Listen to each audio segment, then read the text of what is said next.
speaker I criticize is Josephine. I don't like her the way she speak in front of the audience.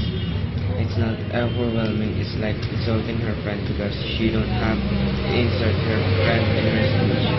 But for sure that her speech is inspired by her friend, the way she acts on the front of the audience is weird because she is smiling like she is the winner and not all people will get her point of, or the way she act on her attitude.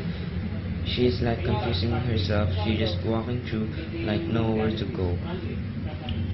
Some people might get inspired, but me, I don't. I didn't. Because the topic of her speech pointing on her friend, whose name is Lisa, is helping her always.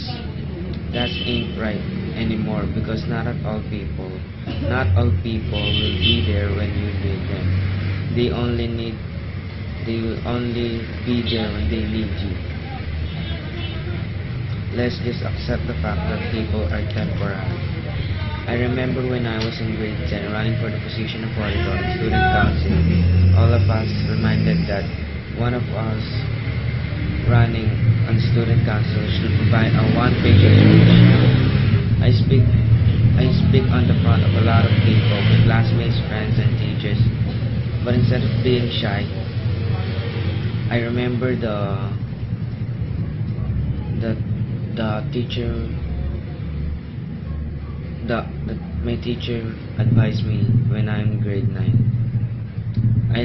To look at them and imagine everywhere of them is like minions because it's like doing yourself funny or something, so that you can have a self-confidence. So when I did it, I delivered my speech very well.